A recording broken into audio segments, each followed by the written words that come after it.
Assalomu alaykum. Me'da osti bezi. Me'da osti bezi pankreas. Me'da osti bezi tanadagi ikkinchi o'rinda turadi kattaligi jihatidan. Oshqozonning orqasida joylashadi.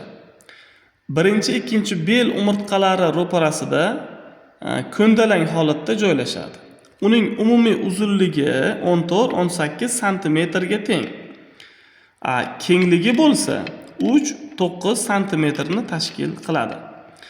Qalinligi, demak, qalinligi bu 2-3 sm ni tashkil qiladi. Og'irligi o'rtacha 80 gram, ba'zi adabiyotlarimizda o'rtacha 80-90 gram deb berilgan. Rangi, demak, kulrang, pushti rangda bo'ladi. Ushbu bezda 3 ta qism bor. Demak, uning boshi kaput pankreas deymiz, tanasi korpus pankreatis hamda dumi kauda pankreas. Demak, takrorlayman, hurmatli talabalar, uning boshi, tanasi va dumi bo'ladi. Me'da osti bezi tashqi tomondan mana biz demak ko'rishimiz mumkin, yupqa biriktiruvchi to'qimali parda bilan o'ralgan bo'ladi.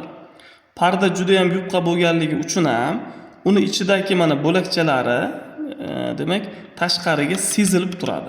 Aslida bo'lakchalar ichkarida, lekin biriktiruvchi to'qimali parda yupqa bo'lgani uchun ham bo'lakchalarning sathini biz tashqarida sezishimiz mumkin. Mana demak mulyajda bu juda ham yaxshi tasvirlangan. Me'da osti bezi vazifasi jihatidan aralash bez, tuzilishi jihatidan murakkab, alveolyar, naysimon bez hisoblanadi. Me'da osti bezi demak ikki xil tarkibiy qismdan iborat. Ichki sekretsiya qismi va tashqi sekretsiya qismi. Ichki sekretsiya qismi demak bu unutmasligimiz kerak, hurmatli talabalar, Langerhans orolchalari ishtirokida amalga oshadi va bizga hammamizga ma'lum bo'lgan insulin gormonining ishlab chiqarilishi bilan ifodalanadi. Tashqi sekretsiya qismi aynan mana shu bo'lakchalar ishtirokida, ya'ni ulardan ishlab chiqariladigan suyuqlikni naychalar orqali asosiy nayga quyilishi, mana biza demak me'da osti bezini asosiy nayini ko'ryapmiz. Lotin tilida biz buni ductus pancreaticus deymiz. Asosiy nayga quyilishi bu demak tashqi sekretsiya qismi hisoblanadi. Demak, aynan mana shu nay oldingi darslarimizda ham uni ko'rib chiqqanmiz. Mana me'da osti demak me'da osti bezini boshini tashqaridan o'rab turgan 12 barmoqli ichakni pastga tushuvchi qismini medial devorida joylashgan papilla duodenum majorga quyiladi bu me'da osti bezining asosiy nayi. Me'da osti bezida shuningdek qo'shimcha nay ham bor. Qo'shimcha nay ham demak o'sha me'da osti bezi shirasini tashiydi va u demak o'sha 12 barmoqli ichakni papilla duodenum minoriga quyiladi. Demak, katta so'rg'ichiga asosiy nay, kichkina so'rg'ichiga qo'shimcha nayi quyiladi. Demak, hurmatli talabalar, me'da osti bezimizda demak 3 ta yuza bor.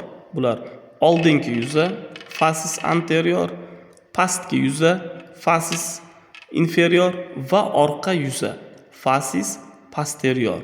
Shu o'rinda demak 3 ta yuza bu 3 ta qirg'oq bilan chegaralanadi. Demak, yuqorigi qirg'og'i biz buni margo superior deymiz.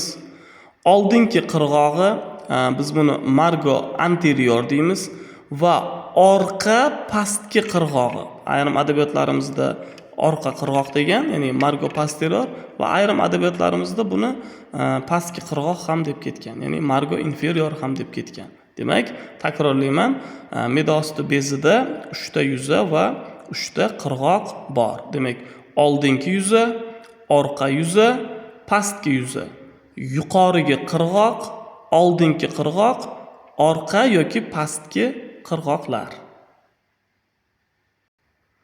Demak, hurmatli talabalar, me'da osti bezini oldingi tomonida oshqozonni, mana oshqozon, demak pilorik qismi hamda tanasi joylashgan bo'ladi.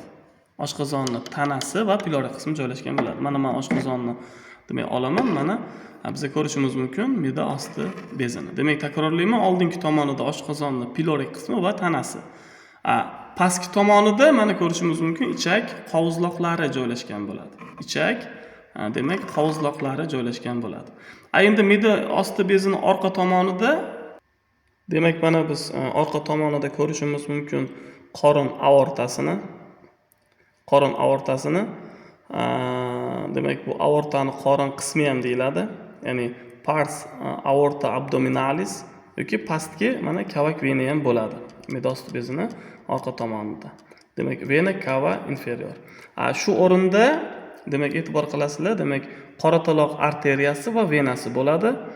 Orqa tomonida me'da osti bezini va yana demak biz ko'rishimiz mumkin mana